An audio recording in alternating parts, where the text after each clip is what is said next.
¿Estamos? ¿Estamos? Ok. Ah, Ahí está. bueno, ya estamos en un nuevo lugar, esperemos que se escuche mejor. Sí. ¿Se escucha bien? Pero si se escucha bien. Pueden comentarnos si se escucha bien, si podemos Ahí se seguir. escucha. Ahí se escucha, ¿Va? están diciendo. Joder. Perfecto. Bueno, llegamos muy rápido. Justo. Bueno, voy a Arrancamos, arrancar vos. dale. Bueno, Beto, contanos cuándo empezaste a militar y qué fue lo que te incentivó a hacerlo. Bueno. No sé cuándo. Pues siempre me interesó la política. Ujú. Y empecé a participar más de organizaciones sociales. Yo por mi edad empecé a tener mi vida más activa en plenos 90, donde estaba nuestro amigo Fukuyama, el fin de la historia, y un montón de esas cuestiones que llevó que muchos pibes, en ese momento yo era pibe, ahora estoy un poco más grande, nos refugiamos en las organizaciones sociales, en las ONG. Trabajé mucho tiempo en temas que tenían que ver con niñez, trabajaba en una ONG, militaba en realidad, yo trabajaba porque se mezclaba un poco, pero en realidad tenía una participación en una ONG que trabajábamos en distintos temas que tenían que ver con la niñez, con la adolescencia. Trabajamos en varios barrios, hemos trabajado en La Matanza, en Villa Las Achiras, en el Mercado Central. Y después desde la universidad, como estudiante de Sociología, tenía también toda una participación militante, ligado también en general más a las organizaciones sociales que a los partidos políticos. Siempre igual me interesaba la política y daba esta discusión de que el camino era la política, pero no encontraba esa representación en plena década de los 90. Yo creo que el kirchnerismo se nutrió mucho de eso que se había generado en los 90. Cuando digo organizaciones sociales, digo las madres, por ejemplo, ¿no? Claro. Como espacio de participación, hijos, el ONGismo que laburaba en los barrios, o algunas otras organizaciones sociales que tenían una pata, pero que no encontraban representación tal vez más tanto en los espacios políticos más tradicionales. Me parece que si uno empieza a ver referentes políticos que han emergido en el marco del kirchnerismo, muchos surgieron de esos lugares, de las micromilitancias que se dieron en los barrios en esa época y que se habían refugiado ahí, y el kirchnerismo es como que echó luz sobre eso y otras cosas más, ¿no? Pero creo que tuvo mucho que ver con el proceso que después se dio a partir del 2003. Los centros culturales, la discusión que se daba con los docentes, el estar palmo a palmo, pero que no lograba una representación política en esos años que lo conduciese. Sí, no había como un partido político que digamos que apadrine, digamos, esos intereses también. Y claro, en el caso del peronismo era el menemismo, y el menemismo era lo que combatíamos en ese momento. Claro, Y desde ahí creo que hubo muchísima resistencia. Claro. Hubo muchísima resistencia. Yo creo que siempre que no hay cortes en las luchas populares. Lo que sí hay momentos en los cuales se va construyendo desde otros lugares. Lo mismo pasó en el macrismo, ¿no? Nosotros acá en Escobar tuvimos un gobierno como el de Ariel que pudo sostener las banderas del kirchnerismo, pero que siempre entendimos que no había un gobierno local sin un gobierno nacional y provincial, con lo cual hasta ahí, porque las variables macroeconómicas no las maneja. Bueno, Claro. me parece que hay lugares de refugio en esos momentos de avance del neoliberalismo, y son varios. Yo digo el que yo participé, el que a mí me representó, que en general fueron algunas ONG, fueron algunas organizaciones sociales, y fueron a estar codo a codo con los amigos, bancando a los docentes, o yendo a la plaza, o participando de distintos reclamos, y acompañando a los distintos espacios. Beto, mira, para el que entra recién al vivo por ahí no te conoce. Como para presentarte mejor, Beto es el secretario general del municipio de Escobar. Además es un compañerazo y es uno de los compañeros de juventud. Ojalá. Pero sos un compañero de Macacha. Tampoco soy tan grande. ¿Dónde estás, Beto? Yo tengo 38 años. Sí. Todavía estoy. Che, Beto, te la hice, pero te la vuelvo a hacer. Nombraste las facultades sociales, contaste que sos sociólogo. Existe un mito que todo el tiempo los sociólogos dicen es muy complejo. Eso es cierto. Pero ¿por qué lo hacen? Yo creo que tiene que ver con que efectivamente en las facultades sociales aprendés que todo es muy complejo. No, creo que todo está determinado por una multiplicidad de variables, entonces las miradas siempre son un recorte. Es una mirada, creo que, más de la filosofía que de la sociología, y entonces uno lo obliga, desde la filosofía, o de la sociología, o de la historia, en general de las ciencias sociales, es casi un latiguillo, ¿no? Claro. Pero que te sirve como para decir, mira, yo te voy a decir esto, pero es más complejo. Pero no sabés. Porque la respuesta final aparte no está nunca, entonces siempre es más complejo. Y hay una multiplicidad de factores. Sí, soy sociólogo y durante algún tiempo me dediqué a la parte más académica, un pedacito. En algún momento tuve que decidir si me dedicaba a la política o a la parte académica, me encontré el camino y acá así que tuve que dejar, pero sí fui profesor de la UBA, Claro. daba clases de sociología y llegué a hacer algunas presentaciones en distintos congresos. En una parte me dediqué más a la parte académica. Igual, obviamente, creo que la facultad fue la que me abrió la cabeza y me la abrió en poder pensar la realidad y verla y reconstruirla y resignificarla de distintas maneras, con lo cual tiene que ver con... No considero que esté ejerciendo la sociología, pero lo que yo soy mucho tiene que ver con lo que estudié y las posibilidades que a mí me dio la facultad de entender y de tener una mirada sobre el mundo. Creo, no es una mirada total, también fui muy crítico, a mí también tuve una discusión fuerte con la universidad. Me parecía, es una crítica que siempre dice que cuando participé más de ese ámbito era muy autorreferente del sistema. Entonces creo que siempre los ámbitos universitarios tienen que tener una fuerte apertura, una extensión importante hacia el territorio, y creo que la UBA en algún sentido lo tiene, lo ha sabido tener. Nada, como todo, a veces más, menos, uno puede criticar, o siempre que esa crítica sea constructiva, pero considero que es absolutamente valioso todo tránsito por la universidad. Yo tenía un profesor que decía que a veces cuando alguien no se recibe, el sistema lo ve como un fracaso, y él decía, no, ni siquiera en esos casos, porque eso es considerar que el paso por la universidad no enriquece un ser humano. Y en realidad capaz que no, hay compañeros, gente, pibes que fueron a la universidad que tal vez no se recibieron. Obviamente que todos queremos que se reciba la mayor cantidad posible, sí, pero no es solo un fracaso. Cuando a veces se dan algunas discusiones en términos... la educación es un proceso continuo, no es que cuando te recibís no te viene un saber. A mí me dieron el título ese está ahí colgado y no es que ese día aprendí algo. Fue un camino. Y a veces nada, algunos hacen un camino que no es todo el recorrido y sin embargo es valioso porque te cambia la forma de pensar y te enriquece muchísimo. Todos los ámbitos educativos, ¿no? Yo estoy hablando del universitario porque es el que, el que me tocó atravesar. Se empezó a dar como mismo también en las escuelas secundarias, esto de trasladar los centros de estudiantes que eran como muy propios de la universidad, trasladarlos a las escuelas secundarias donde también los pibes empiezan como a formar una cierta mirada más política de las cosas, de la realidad. Bueno, ¿qué le dirías a los pibes que buscan un espacio paramilitar en esta época donde a veces cuando sos pibe y te querés meter en la política podés encontrarte con muchas barreras en el ámbito tal vez más cotidiano, esto de que tu familia te dice no te metas en la política? Y eso, sí, yo creo que el kirchnerismo en algún punto hizo que florezcan mil flores y no tiene la connotación que tenía cuando yo era pibe. Y para mí eso es sumamente valioso y es una de las cosas que más reivindico del kirchnerismo. Realmente sí fue un proceso que se construyó de reivindicación de la política y sé que igual todavía queda mucho de eso, pero la verdad hoy ha habido un avance significativo en que muchos pibes, incluso espacios políticos que no comulguen con nosotros, yo es una lectura que también he hecho de la realidad. Ha habido mayor participación política y siempre la participación política es la que garantiza mayor grado de democracia. Yo creo que todos tienen que dedicarse a la política. No creo que todos se puedan dedicar en la medida que nos dedicamos personas como yo, me pongo de ejemplo, o ustedes que tal vez le dedican su vida a esto, pero todos tienen que dedicar una parte de su vida a la política. Pero el militante, ¿no?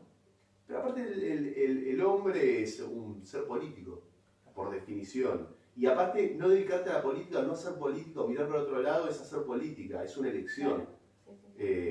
No existe, y cuando no te das cuenta, mira, hay algo que pasa muchas veces con los medios de comunicación, estoy saltando de los temas, ¿no? Que con el periodismo militante que dicen, y entonces empieza a aparecer un periodismo que se la da de objetivo. Y yo creo que el mayor grado de honestidad intelectual que puede tener un periodista es decir de dónde está hablando, porque siempre hablas desde algún lugar. Y eso que yo estoy diciendo no es que se me ocurra decirlo, es un debate que se dio en la filosofía, en la ciencia ya hace muchos años y que estás al lado. El grado de objetividad que yo puedo tener cuando hablo de un tema, lo digo cuando digo dónde estoy parado. Entonces, la política, en referencia a lo que me decías, atraviesa todo.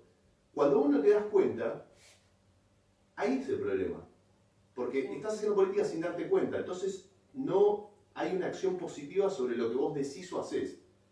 Cuando vos te das cuenta que no participar es una decisión política, claro, te das cuenta que la mejor es que seas consciente de tus actos y qué estás haciendo. Y creo que la democracia se enriquece de la mayor participación política. Yo creo que Ariel en Escobar, a través de las unidades de gestión, que para mí son una de las grandes ideas que tuvo Ariel en términos de esto, fue una de esas cosas que yo las veía en la universidad como una abstracción y Ariel lo hizo real en un distrito como Escobar. Lo que hace es acercar la política a la gente. Son espacios de gestión, pero son espacios de participación. Como lo es la política que se genera en distintos ámbitos. Lo que pasa es que para los que no quieren que la gente se meta en política, también usan la política y te dicen la política como si fuese algo y te dicen la política. No, no, pero eso es la política. Pero entonces aparece como si fuese algo que no se puede explicar. Y la verdad, la política tiene que ver con construir ideas colectivas, con la participación, con la transformación de la realidad, con buscar lugares de encuentro, con plantear diferencias, con resolver democráticamente los disensos, con un montón de cuestiones que están en la vida cotidiana de cada uno de los seres humanos. Y en la medida que son más conscientes de eso, su participación más consciente la hace con un sentido más observador sobre la democracia. Entonces, la idea es que todos participen en política. Entonces, ¿qué digo a los pibes? Que participen en política, desde donde puedan, que se acerquen, que vale la pena, que construir colectivamente, porque la política también es eso, la política te da un sentido de pertenencia a decir, no soy un libre pensador, tengo que sentarme con otro y construir algo en conjunto. De eso trata mucho la política. Entonces, en la sociedad de los 90, que yo les hablaba al principio, hiperindividualizada, era difícil pensar la política. Porque yo soy individual, yo pienso mis 100 verdades, no las 20 que pudimos unificar en por lo menos nuestro espacio político, sino mis 100 verdades, y si no comparto las 100 con vos, no puedo construir algo común. Y no, lo cierto es que tenemos que buscar los puntos de encuentro para poder construir un futuro distinto para todos. Y participar y hacer de eso una realidad y ver las transformaciones que a mí como protagonista me tocó, no en términos personales, en términos de un espacio político, vivirlo tan cerca acá en el distrito de Escobar, yo también lo que le puedo decir a los pibes es que vale la pena, que vale la pena, que te llena de un montón de cosas, que te hace construir tu identidad, que te hace pensar la realidad y acercarte a la realidad desde un lugar que eso vale la pena. Beto, bueno, hoy nosotros en representación de la juventud estamos nosotros dos, seguramente las próximas entrevistas que se vienen, porque abrimos un ciclo de charlas, van a ser otros compañeros con otros entrevistados. Una de las preguntas que surgió de todos los compañeros es ¿cómo conociste a Ariel? Y mirá, esta está buena. ¿Cómo fue la construcción del proyecto político liderado en Escobar? ¿Entendés? ¿Cómo lo conociste a Ariel? ¿Lo conociste en la facultad? No, a Ariel lo conocí en el Ministerio de Desarrollo Social de la Nación. Es muy largo, así que yo se lo voy a hacer cortito. Pero yo participaba de un espacio político en el que estaba, muchos lo deben conocer, Ariel Moreno, Clara, Piwi, un montón de otros compañeros que tal vez no conozcan. Y entonces cuando Ariel asume en el ministerio, empezamos a trabajar con él, nos acercamos medio en un acuerdo, porque él no era parte de ese espacio político. Y ahí lo conocí y después con varios compañeros tuvimos diferencias con ese espacio político y nos fuimos. Entonces, como el acuerdo político era con el espacio político, fuimos a darlo a Ariel y le dijimos que bueno, nuestras renuncias estaban a disposición, porque nosotros éramos parte de un acuerdo con un espacio político y nos íbamos. Y la verdad es que pegamos muy buena onda de entrada. Es cierto, porque después hay cuestiones que son personales. O sea, yo lo valoro como político, como conductor, es mi referente político, pero además es mi amigo. Y eso podría coincidir o no, pero nosotros nos llevamos bien. Entonces habíamos pegado muy buena onda y nos llevamos bien. Y aparte entendíamos un sentido, creo, compartido de esto, de la política, de qué queríamos. Entonces empezamos, bueno, y en ese momento nos plantea que no, que él quería que nos quedemos en ese espacio político y que sigamos construyendo un espacio político de transformación acá en Escobar. Y bueno, y así fue que lo conocí y estuve en su momento como jefe de gabinete en lo que era su subsecretaría. Y bueno, nos hicimos amigos, compañeros, entonces se me mezclan muchas cosas con Ariel, porque es mi conductor, pero tengo un conductor que es mi amigo. Si a mí se me bloqueó el celular, creo que se me apagó, pues, quedó sin batería, pero después compartimos las preguntas con Sol, así que nada. ¿Querés que haga esa? Sí, hacé la voz porque... Permiso, es la de... Mira, yo soy muy fan de Maradona, no sé si compartiremos la misma pasión, pero se nos ocurrió el momento maradoniano. Existe un video de Maradona, que de chico, que él decía que su sueño era debutar en primera y ganar un mundial. Si vos fueses el pequeño Maradona hoy, ¿cuál sería tu deseo de acá a un futuro? Beto Ramil, tipo... Mira, yo creo que, primero que es colectivo. Y yo creo que lo estamos cumpliendo. O sea, creo que el proceso... Yo hace poco estaba con unos compañeros y se lo decía justo en esto, en los mismos términos que lo planteé de jugar en primera. Yo les decía, miren, Ariel hizo un proceso de construcción política en Escobar. Primero una gestión, que podríamos hablar horas y horas y horas, que transformó el distrito 180 grados, como él dice a veces, ¿no? En contra de la corriente, como el salmón, que cuando vos lo empezás a contar es casi hasta increíble de dónde se partió y a dónde Ariel dejó este distrito en 4 años, y a dónde lo dejaron todos, porque fueron protagonistas, Ariel lo condujo, pero fueron todos los compañeros y aparte los vecinos de Escobar. Porque los procesos son colectivos y Ariel lo entiende de esa manera. Pero siempre él planteó que quería generar un proyecto político potente. Y la foto de la otra vez, cuando se inauguró el DSK en Sabio, con todo lo más importante de la política nacional ahí, bancando a Escobar, Ariel, pero Escobar, que eso es lo que tienen que entender los vecinos, y tener un referente que pesa, toma posiciones en las mesas chicas de decisiones de las políticas nacionales, que tiene línea directa con un proceso político por el que nosotros apostamos, que necesitamos reconstruir el país. Eso es jugar en primera para un militante. Claro. Y entonces yo creo que todos nuestros compañeros tienen que entender esto, están jugando en primera. Y que no. Y aparte a veces, el otro día me lo decía un compañero, Pablo Ramos, que estábamos hablando, y él me dice, a veces vas a 200 km/h, me dice, y nos perdemos el paisaje. Y es verdad. O sea, los militantes de nuestro espacio político, del espacio político que conduce a Ariel Escobar, no tienen que perderse el paisaje en términos de lo que más quiere un militante. ¿Qué es? Poder jugar en primera, como dijiste vos, que es poder transformar la realidad y poder tener llegada y una posición y poder hablar directamente, porque aparte tiene un conductor con el que puede hablar cualquiera, está un WhatsApp de diferencia, le responde hasta el último vecino, y que eso tenga un proceso de construcción colectiva, que tenga un proceso por delante de transformación contundente de la realidad. Que si quieren lo llenamos de contenido, yo ahora lo estoy diciendo en abstracto, claro, pero yo les puedo decir que Escobar se llenó de derechos desde que llegó Ariel. Floreció.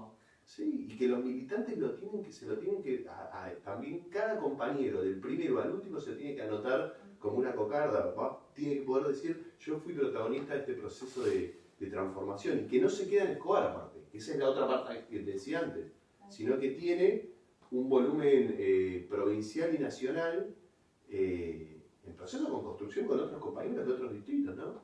Pero donde Ariel es alguien escuchado porque se supo ganar ese lugar. Y se lo ganó con laburo, con militancia y con laburo se lo ganó. Con un tipo que va al frente como loco y que que no baja nunca ninguna bandera y que incluso yo muchas veces digo, a mí con Ariel, en términos locales, me pasó lo mismo que me pasó cuando me enamoró Néstor y Cristina. Pero que me da un poco de bronca, que siempre está un pasito adelante. Que es lo que muchas veces yo, antes de conocerlo a Ariel, cuando era el kirchnerismo, decía que nos pasaba la juventud. Digo, ¿cómo puede ser que el que conduce siempre está delante de nosotros? Yo era joven, ¿no? Decía, la juventud tiene que estar adelante, tensionando, y siempre nos pasan por arriba. Y a Ariel te pasa eso, te pasa por arriba. Vos cuando le vas a plantear, él te redobla la apuesta. Y él te plantea el desafío que a vos todavía no se te ocurrió. Cuando decís avancemos 2, dice no, si avancemos 5. Y a mí eso es algo que si querés me llama tanto la atención de la capacidad que tiene de reinterpretar. Y después que hay que poder hacerlo. Porque una cosa es pensarlo en un bar tomando una cerveza.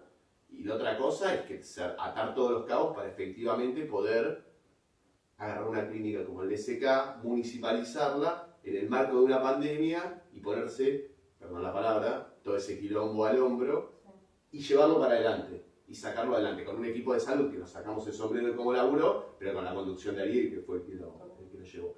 Pero pongo ese ejemplo, te podría poner 50 más. Si querés, vos me decís, te tirás una ruleta y me decís de qué tema, y en todos te muestro cómo Ariel profundizó una política de derechos hacia cada uno de los vecinos de Escobar. Bueno, ¿cuál fue para vos el significado de poder devolver al proyecto nacional y popular después del contexto de 4 años de macrismo neoliberal?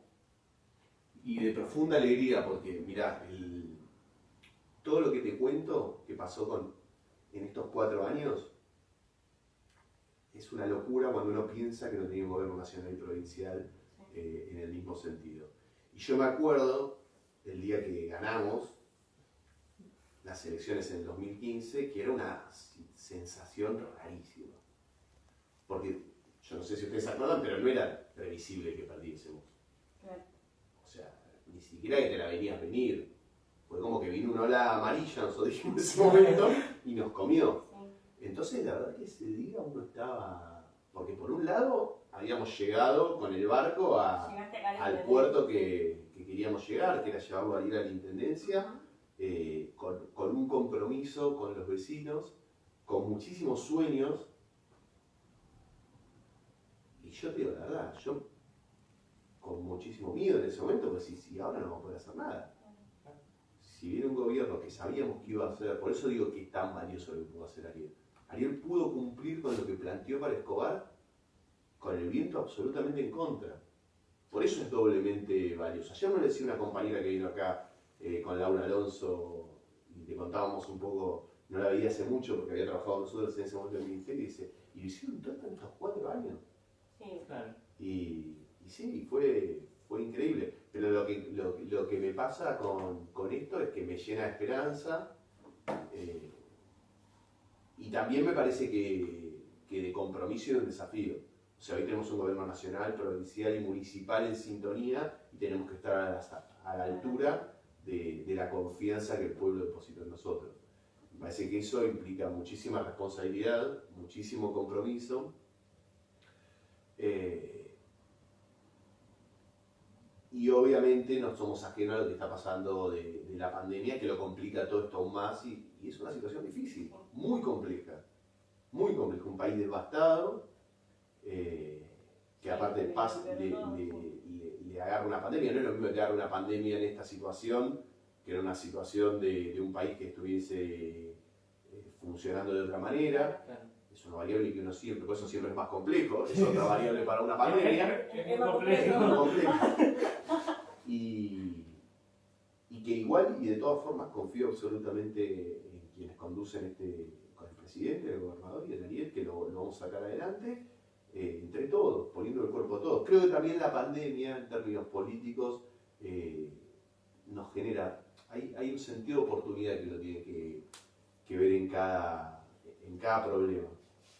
Y yo creo que el sentido de oportunidad es que todos entendamos primero la importancia del Estado, después algo que a veces decimos que esto de que cuidándose uno, cuidamos al otro, tiene que ser algo que hagamos carne para salir adelante y nos entendamos en ese sentido, que ese es el sentido político profundo que me une a cualquier militante. Sí, pensar en el otro y en el colectivo. Por supuesto, pensar en eso, salir del individualismo, entendernos como lo que somos, una comunidad, una sociedad, no individuos aislados, y me parece que eso nos tiene que dejar un aprendizaje para adelante.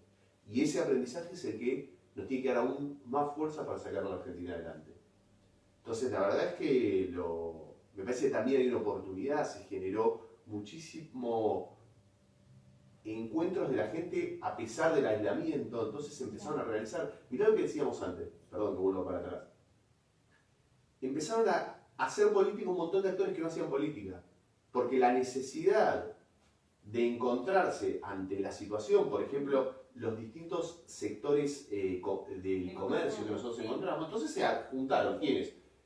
Yo estuve en cientos no, pero decenas de esas reuniones. Entonces juntaron todos los que tenían gimnasios, que nunca habían sentido la obligación de reunirse. Entonces se reunieron porque los atravesaba una situación compleja y que sentían que la tenían que abordar de forma colectiva. Eso es la política. Claro. Entonces empezaron a hacer política. Y yo con cada uno me junto con ellos, les digo, bueno, sigamos pensando esto hacia adelante. Cuando termine la pandemia, sigan unidos pensando proactivamente la política que quieren hacia su sector. Que aparte es lo que propuso Ariel el primer día que llegó a la municipalidad. Organícense en el territorio, en la UGC, en las mesas de género, y construyamos desde esos lugares, desde el territorio, la política que nosotros queremos. La forma de conducción de Ariel es esa. Es escuchar y de alguna manera sintetizar, y eso tiene una capacidad para eso, sintetizar algún sentimiento colectivo que no es homogéneo. Que no, porque eso es el primer aprendizaje que uno tiene que entender para hacer política y para vivir en sociedad. Que no hay un lugar donde nos encontremos todos y llegue el consenso absoluto. Hay que aprender a vivir a pesar de que el conflicto existe. Y que no somos todos iguales y que hay miradas distintas. Sí, sí, Y a pesar de todo eso, exacto, y a pesar de todo eso tiene que haber construcciones colectivas. Entonces, ¿cómo salimos? Fíjate, es increíble, acá no hay una calle que alguien haya decidido dónde se hizo. Lo decidieron las UGC, los vecinos. No es solo el presupuesto participativo. Es lo que generó es un esquema de funcionamiento de la municipalidad en el cual como a veces se lo dice así, los ojos y oídos, justo tenemos un programa, estén alertas para escuchar y sintetizar. Por eso propone, lo dijo ayer cuando estuvimos en el aniversario, el 61 aniversario de Escobar, lo dijo de vuelta lo que lo escucho decir de antes de ser intendente. Que lo que proponía era que todos seamos un poquito intendentes de Escobar. Se lo escucharon decir mil veces. ¿Qué es eso sino decir que todos tienen que hacer política, que todos tienen que participar, y que lo que hay que hacer es, y hay que tener la grandeza de Ariel para hacerlo, porque todos lo dicen pero pocos lo hacen, que es, de alguna manera, no decir todo. A veces el poder tiene eso. Se ha visto a lo largo de la historia, ¿no? De querer centralizar todo. Y fíjate que Ariel no solo lo dice, lo hizo. Descentralizó la toma de decisiones. Y efectivamente lo hizo. Funcionó, sí. Y funcionó, obvio que funciona. Sí, está más que claro. Seguro que. Pero la otra me la acuerdo. La pregunta es un poco también un poco más conjeturada, que es ¿cuál es tu banda favorita y con qué canción te escribirías todo este momento, este contexto? Mi banda favorita es difícil. No quiero ser injusto con ninguna. Bueno, entonces pongamos un género. Me gusta mucho el rock, me gusta mucho la renga. Mi primer banda, yo cuando era chico escuchaba Sumo. Y escuchaba solo Sumo, no escuchaba ninguna otra cosa. Así que también es una de mis bandas favoritas. Porque bueno, en una época que ustedes no vivieron, que lo charlábamos previo a la entrevista, entonces vino un primo mío y me trajo un cassette de Sumo. Me hice fanático de Sumo. Y no era que venía 40 cassettes. Estaba ese y al final le había grabado un par de temas de los Rolling Stones. Y sabes que nunca escuché a los Rolling Stones hasta mucho más grande. Siempre me gustó más el rock nacional y los Rolling Stones los descubrí de grande. Y los Redondos también los descubrí más de grande. Más de grande. Cuando tuve, no sé, Más 15, 14 años. Claro. Y de pibe escuchaba, era fanático de Sumo. Y después La Renga me gusta mucho, Las Pelotas. Las Pelotas es de las bandas que más he ido a ver. Y después seguía mucho Los Caballeros de la Quema. Mirá. Y los iba a ver a todos lados. No me hubiera imaginado. Y te voy a contar una cosa, que nos suele pasar a los fanáticos de una banda, sobre todo cuando la banda es chiquita, porque era antes de Banti Borocha. Soy uno de esos que se enojó mucho cuando sacaron la Banti Borocha. Y porque era mi banda, Claro. y me pasó un poco eso. Para mí era como nada, se vendieron. Ahora lo claro.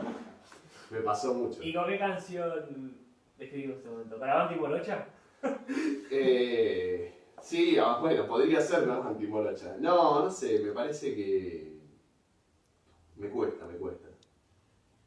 La verdad que no. Esa te la debo. Listo. Capaz que se me va ocurriendo, pero. Hay muchos temas que son muy emblemáticos, ¿no? De épocas. Es como que no lo tengo ahora. Porque yo te diría, a los 90 se viene el estallido. Claro. Entonces íbamos a la plaza y escuchamos a la Versuit, se viene el estallido, se viene el estallido. Y se me viene mucho eso. Y hay momentos históricos que se me asocia mucho. Esperando el milagro de las pelotas es un tema que se me asocia mucho a un momento de la historia argentina. Pero ahora no sé si no tengo el Uno tema. para esta situación particular. Durante el kirchnerismo, Cohetes Perdidos, que siempre fue un tema que Sí. amé. Ahora medio ya me aburrió, después lo escuchamos tanto y me aburrió. Pero Cohetes Perdidos para mí era un tema que cuando la primera vez que lo escuchaba me partió la cabeza. Dije, este tema es perfecto. Y marcó mucho una época. Ahora va a aparecer ya Ya va a salir. Ya va. En cuestión de- el tema que Este represente. La emoji, la La emoji va a estar difícil porque te contamos. A ver, Tenemos contame, una sección, tenemos una sección en la que nosotros hacemos una pregunta y vos tenés que contestarnos con un emoji. Esto es si vos estás con tu celular, nosotros con otro, para que nosotros podamos ver los comentarios. Ah, no, bueno, Esto no lo estamos. vamos a poder hacer, estamos como complicados. Pero me hubiera gustado porque hay una cosa. Hoy antes, los que están mirando la entrevista no saben, pero estamos hablando un poco de todas estas Sí. cosas de las redes, de cuestiones que antes uno ni se imaginaba. Y empezaron, yo las primeras veces que utilicé emoji, me sentía un tarado. lo hacía como graciosamente, mirá, te mando un emoji, mirá la boludez que estoy haciendo.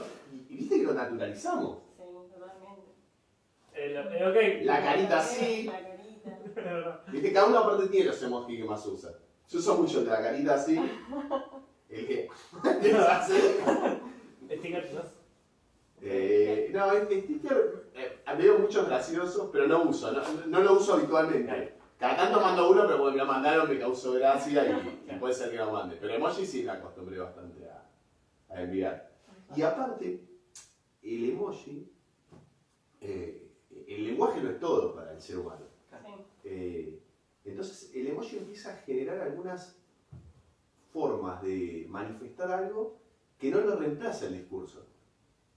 ¿Viste cuando te pasa que te dicen una palabra en inglés que la traducción exacta al español no está o viceversa? Sí. Entonces nada, por eso, no sé, a mí me pasaba, yo tenía un profesor que aprendió alemán para leer a Marx y a Hegel porque decía que lo tenía que leer en alemán. Porque era muy difícil la traducción. Esto, en serio, vos se está riendo, No, pero no, los pero yo te emojis creo. en Instagram Te creo, sí. es otra discursividad, es una discursividad de la posmodernidad que genera representaciones. Yo creo que va a haber muchos estudios antropológicos sobre esto. Más adelante. Sí, por supuesto. Te cambia la forma de discursiva y el discurso es lo que construye las subjetividades. Claro. Antes no hablábamos, ¿no? Antes de esto, porque con lo que es el Instagram y cómo uno comunica en Instagram y cómo se informa en Internet y cómo comunica en Internet.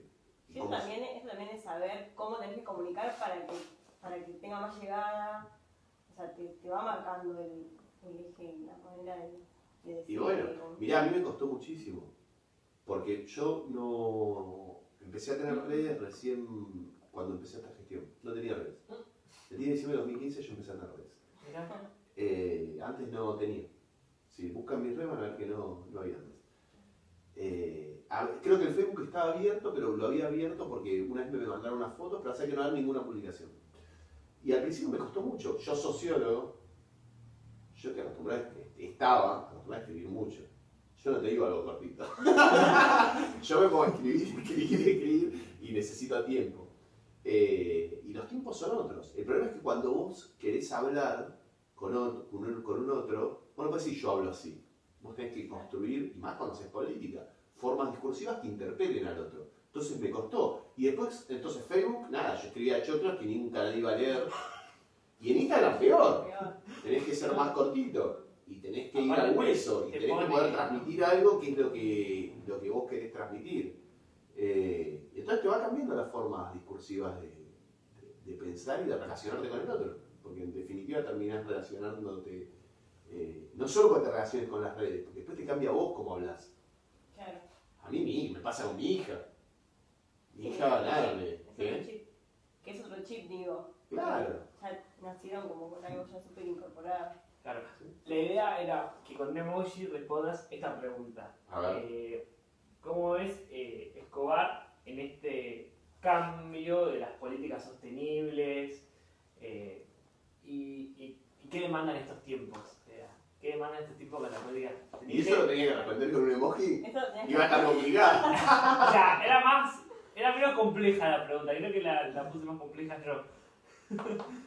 No, a ver, yo creo que Escobar Sostenible es parte de estas cuestiones que aborda Ariel con profundidad. Él tiene un compromiso absoluto con el tema. Me parece que es un tema que lo tenemos que hacer carne todos. Yo creo que todo lo que tiene que ver con la sostenibilidad y el ambiente va a ser el gran motor de transformación de la sociedad. Yo que estudié sociología, en la sociología muchas veces vos tratás de estudiar cuáles fueron los motores. Si vos ves las distintas teorías, tienen cuál es el motor de transformación que ha tenido la sociedad. Entonces, no me voy a poner a hablar de eso porque sería muy largo y aburrido. No sé si aburrido, pero largo. No, claro. Y yo creo que muchas de las teorías del siglo XX no tenían la capacidad de ver que el gran motor de transformación que va a tener la sociedad moderna es el medio ambiente. El cuidado del medio ambiente y cómo se aborde, que no está definido. Es una batalla. Es como todo lo que sucede en política. Pero va a ser el gran motor de transformación. ¿De qué manera se va a resolver? El mundo no puede seguir así. No. El límite del capitalismo lo va a encontrar desde ese lugar. Se está yendo al abismo. ¿Cómo se resuelva eso? Y bueno, eso es lo que tenemos que construir entre todos. Yo creo que primero con un proceso fuerte de concientización. Todo esto que nosotros ahora lo decimos es lo que Ariel a través de Escobar Sostenible trata de trabajar y sobre todo entiende que lo primero es un gran proceso de concientización. Que creo que se está dando. Sí. Y que creo que en eso hay que escuchar mucho a los pibes. Porque vienen con otra cabeza. Yo digo la verdad, yo la pongo mucho de ejemplo, a mi hija le encanta, imagínate. Papá, por siempre. Pero yo hablo con ella y yo aprendo muchísimo. Ella me pone en crisis un montón de cuestiones. Que las ve directamente ahora es vegetariana. Y quiere ser vegana. Yo, ¿qué hice? Perdón por lo que...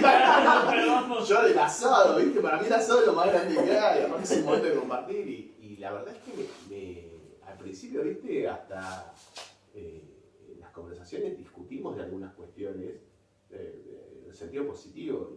Y me ha hecho repensar muchísimas cosas de lo que implica otra forma de relacionarse con la naturaleza. Porque hay todo un contenido ahí atrás que no es solo no como carne.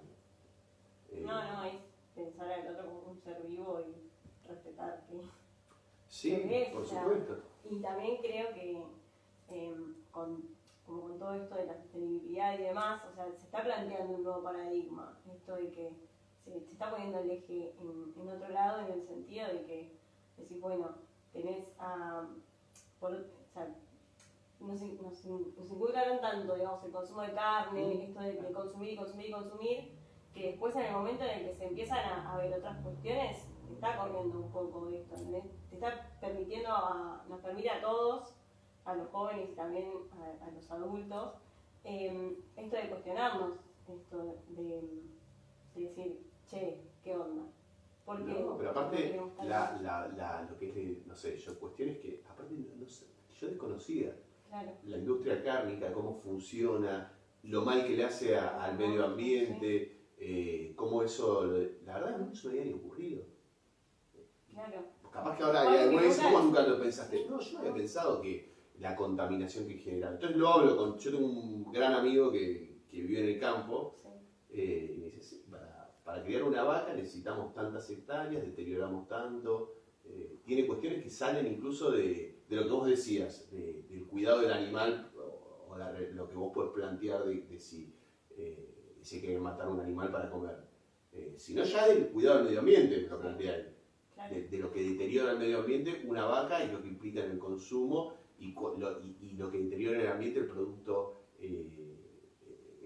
la industrialización de lo que es eso. Bueno, y así un montón de cuestiones. Pero en definitiva creo que ahí hay un motor de transformación en el cual los pibes tienen mucho para poner, vienen con otra cabeza, hay que escucharlos mucho y creo que Ariel ha entendido mucho de eso y quiere conducirlo, porque esos procesos después la política lo tiene que poder conducirlos de una manera responsable, porque si no es una declaración de principios muchas veces.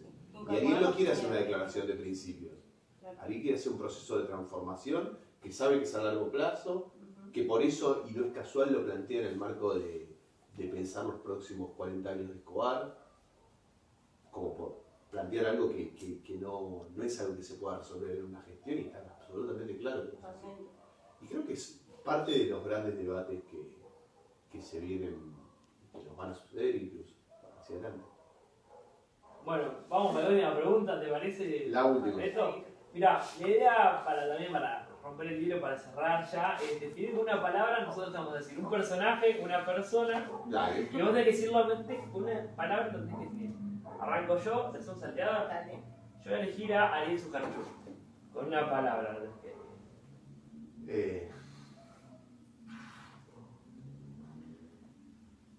Un mentor, para mí es un mentor. Muy bien. Néstor Kirchner. Es muy difícil. Es muy difícil, sí. Ay, sí. Pero bueno. Un gran estadista, ya, por lo menos que me dos. No, sí, sí.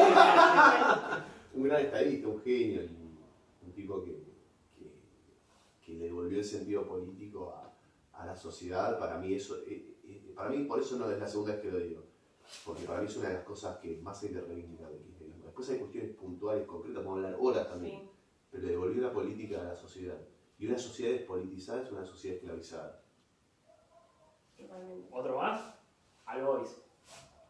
Al Boys y bueno, el club de mis amores. La verdad es que no lo voy a ver hace mucho, pero... No está jugando. No, pero hace mucho más que no voy. No, la verdad no. Dejé de ir a la cancha, pero era de ir, me gustaba mucho.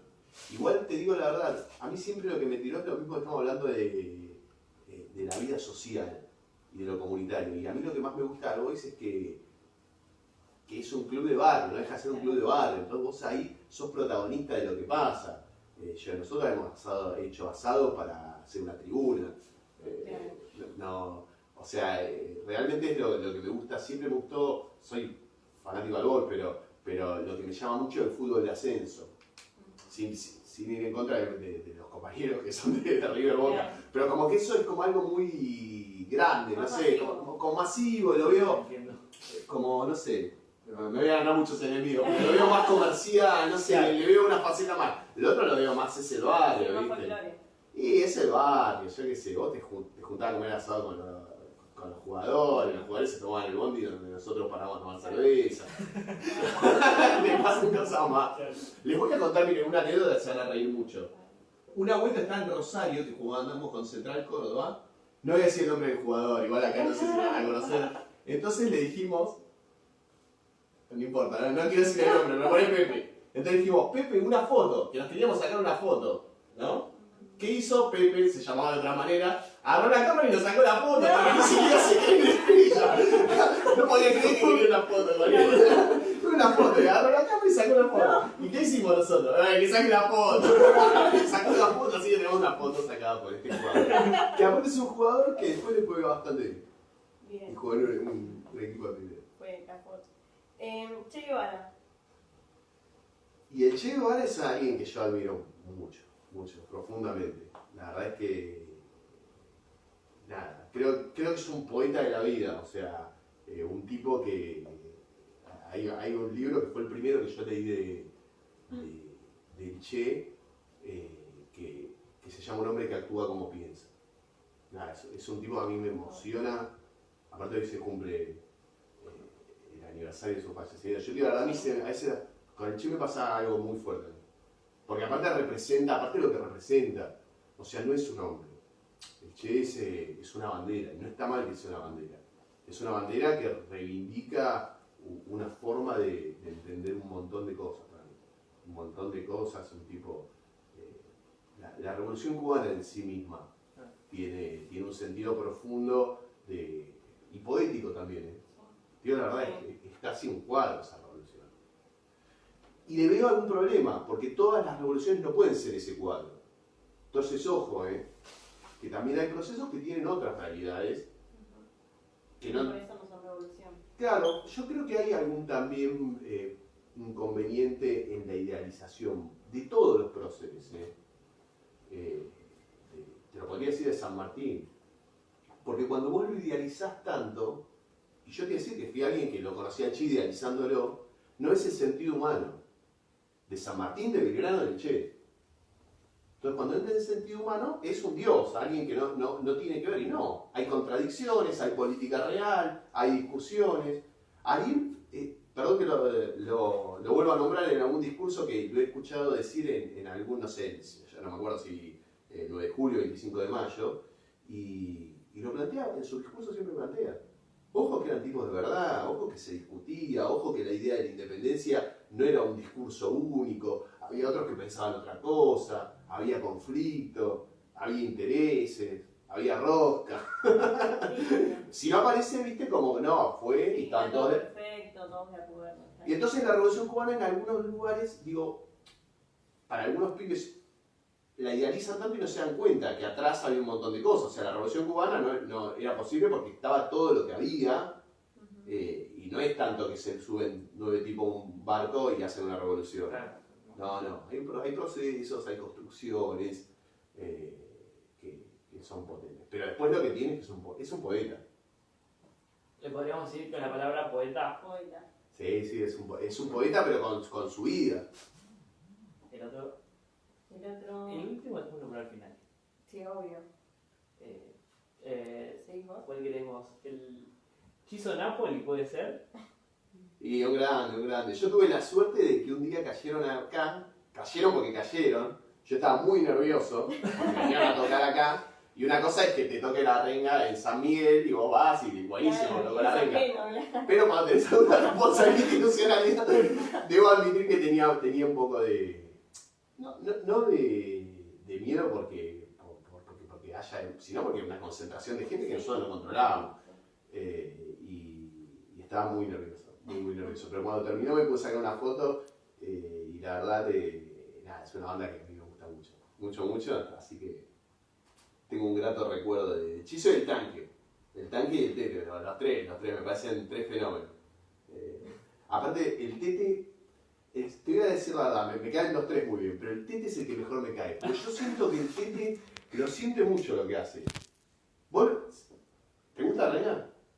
Bueno, yo invito a los que están viendo. Vos agarrá y mirá un recital de la renga y mirá tocar el bajo al Tete. Y vos decís, este tipo ama lo que está haciendo de una manera y lo expresa de una manera que... Y a mí con la música me pasa mucho eso. A mí hay una banda uruguaya también que se llama La Tabaré, que me gusta mucho. Y vos la ves en vivo y te parte la cabeza, vos te bajan así todo y vos sentís que hay unos locos ahí que le están pasando muy bien y que eso te lo hacen sentir. Así que bueno.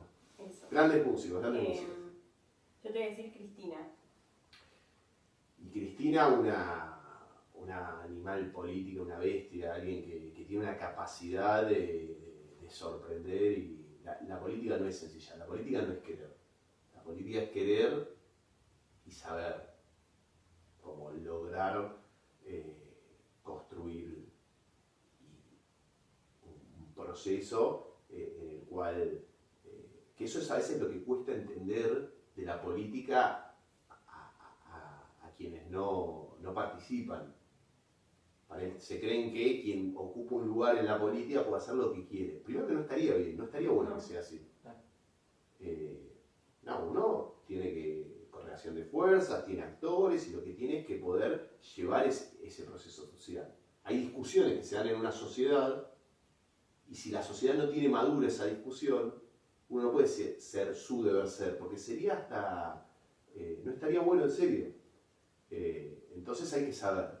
Y tanto Néstor como Cristina son dos tipos que supieron conducir procesos políticos que son colectivos, pero que si no tienen grandes conductores, van al fracaso. Y yo, perdón que lo vuelvo a nombrar, pero yo creo que Ariel, la capacidad que tuvo en Escobar fue de eso. El proceso es colectivo, pero Ariel, este proyecto político que conduce a Ariel, yo siempre digo, tiene muchos más años que Ariel conduciéndolo. Porque tiene la historia de cada uno de los compañeros que milita hace años y que se encontró en este momento y Ariel le dio un sentido. Y juntó a todos y le dio un sentido político para poder llevar adelante el proceso de transformación que está llevando adelante. Bueno, se bloqueó. Falta uno más. El último. El anteúltimo. Que es Enrique Bunbury. ¿Puede ser? ¿Lo dije bien? Enrique Bunbury, me gusta mucho también. Un músico que me gusta muchísimo. Era fanático de los héroes. El gato, que es mi amigo de la infancia, es más fanático que yo. Él sí es fanático. Se tatúa acá la H de los héroes del silencio. Y es una pasión que compartimos y me gusta muchísimo. La verdad que me gusta mucho cómo canta, cómo tiene esa voz, ese vozarrón, que la verdad y tiene temas hermosos, aparte un gran letrista, un tipo que a mí me llega. Me gusta mucho igual el rock yo digo en gallego, pero en realidad en español de España. Claro. Me gusta Reincidente, me gusta Escape, Marea es una banda que me parte la cabeza. Es como que me gusta la tonada igual. Claro. Vos llamarás gallego y me empieza a sacar bien. Después hay alguno que... Pero me gusta mucho el rock de España. Bueno, y el Y último. el último, el Centro Cultural Macacha Güemes. Con una palabra. Con una palabra. Con una palabra, y no sé, también me cuesta mucho una palabra. La verdad que yo es un lugar que empezó a construir Ariel ahí con lo que empezó todo esto. Es como, aparte de nada, yo milito en la política de antes de la existencia de Macacha Güemes. Me considero un militante del Frente de Todos, un militante del PJ, un militante de Unidad Ciudadana, pero me considero también un macachero. O sea, es un lugar que para mí lo constituyó Ariel.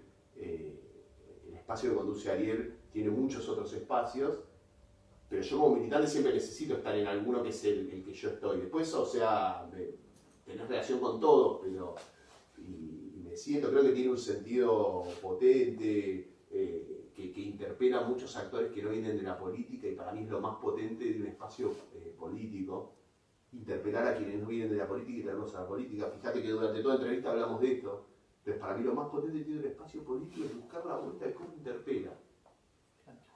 Me parece que un error de algunos espacios políticos es eso, que solo convoquen a los que están en la política. Entonces aparece, alguien lo dijo un montón de veces, algo que se supone que es la clase política, no. O sea, el desafío que tiene la política es interpelar a todo el mundo. Y traerlo a hacer política, no solo interpelarlo para las elecciones. Y eso lo hizo el kirchnerismo. Y yo creo que Ariel eso lo hizo con el Macacha Güemes. No quiero ser injusto porque después esto creció y devino en un montón de otras flores que Ariel también conduce, entonces no es exclusivo del Macacha. Pero obviamente cuando él lo pensó en un sentido que tiene esas características y me parece nada. Aparte me siento macachero. A veces me da cosa decirlo porque para que no me vean, pero sí, le tengo muchísimo cariño. Me parece que aparte tuvo un proceso de crecimiento increíble y un espacio muy lindo, que invito a todos a participar. Bueno, Beto, muchas gracias. No, gracias Gracias por recibirnos y por esta charla también. Claro, porque el espacio para los jóvenes es lo más importante, por eso siempre invitamos a los pibes, a las pibas y a los pibes a sumarse a militar, que nos manden un mensaje directo por nuestras redes sociales. Y nada, gracias, realmente lo dijo Sol, pero lo vuelvo a repetir, en nombre de todos los compañeros, no podemos entrar todos, pero, Pero estamos pero acá estamos representando. No, pero bueno, esto es un desafío, ¿no? Haber encontrado que la pandemia nos puso también en crisis a los militantes. Porque, o sea, uno militar es muy físico. Sí, claro. Uno va al barrio, se junta con los compañeros, hace un plenario. Entonces también yo los felicito a ustedes porque la verdad que la política también tuvo que repensarse, también tuvo que buscar en el marco de la pandemia la forma de encontrarse con el otro, la forma de seguir construyendo, la forma de interpelar a la ciudadanía. Entonces la verdad que poder hacer esto está buenísimo. Aparte hay algo que es importantísimo, que muchas de las cosas que trajo la pandemia, yo por ejemplo lo podría haber hecho, pero nunca había hecho un Zoom antes de la pandemia. Ahora, cuando termine la pandemia seguramente voy a seguir haciendo algunos Zoom. No sé si la cantidad que hacemos ahora, pero voy a seguir haciendo. Entonces muchas de estas cosas, en un proceso que iba en un sentido que también lo supo leer Ariel, de lo que eran las redes, de lo que era tener contacto a través de la tecnología, con lo positivo y lo negativo que tiene eso. Pero es una realidad. La pandemia lo hizo exponencial, entonces la política también tuvo que repensarse. Yo, por ejemplo, nosotros hacemos muchas charlas también del PJ y siempre cuando en general me toca presentar, o Hugo me da la palabra para que yo le dé la bienvenida a quien es el entrevistado, y siempre hago este reconocimiento a los compañeros, a poder haberlo encontrado a la vuelta, y costó, ¿viste? Porque a mí me pasa, ¿viste? El Zoom empezás a gritar, no sé si les pasa, al principio. sí. Y que no te escuchan. Claro, entonces vos decís, sí, estás ahí. Y se escucha. Pero un montón de cosas que fueron. Los tiempos, cambió los tiempos de hablar. Y yo, perdón que sea insistiendo en lo mismo, pero para mí todo eso cambia la forma de relacionarte con el otro. Porque en Zoom, viste, es más difícil de que todos hablen juntos. Las reuniones con los vecinos también hubo que repensarlas cuando haces por un Zoom. Sí. Sí, buscar el laburo. Ordenó algunas cosas. Ordenó, cuestión.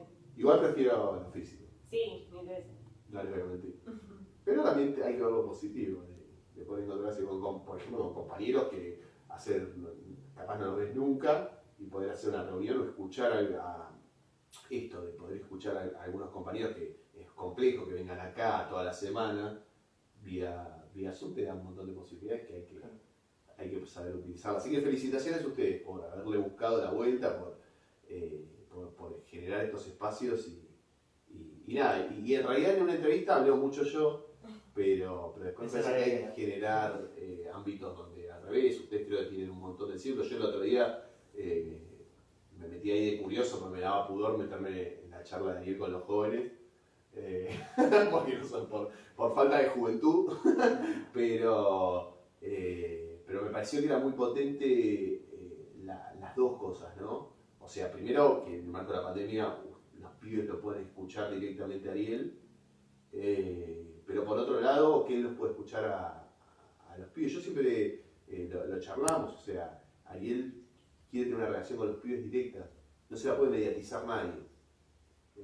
Ya en general ese encuentro, yo me parecía, sé que querían hacerlo en este mismo ámbito, yo les pedí que lo hagan en uno más amplio, porque me parecía que había que hacerlo con todos los espacios, pero me pareció sumamente potente, me parece que hay que replicarlo, y que nada, y que ustedes lo que tienen que hacer es tensionar. Yo hoy que ya no me siento tan joven, voy a seguir diciendo lo que sea más joven, pero se tienen que tensionar, o sea, tienen que poner en discusión y en crisis, porque cuando uno tiene más responsabilidades también lo que pasa es que se pierde una parte.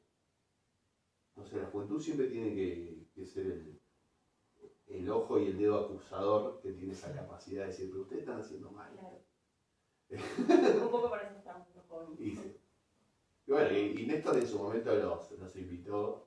Sí, Nos invitó porque sí, yo en ese momento era joven. Sí. Y Ariel en ese sentido tiene ese mismo espíritu, y este proyecto político tiene ese mismo sentido político. A mí, la verdad que hoy cuando me decía la edad, Federico me contaba que tenía 19 años y que nació en el 2001.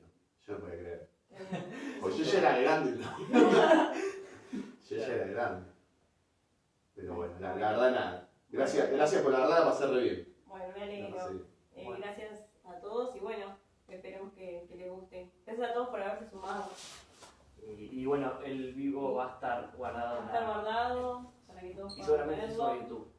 eventualmente vamos a tener un canal de YouTube.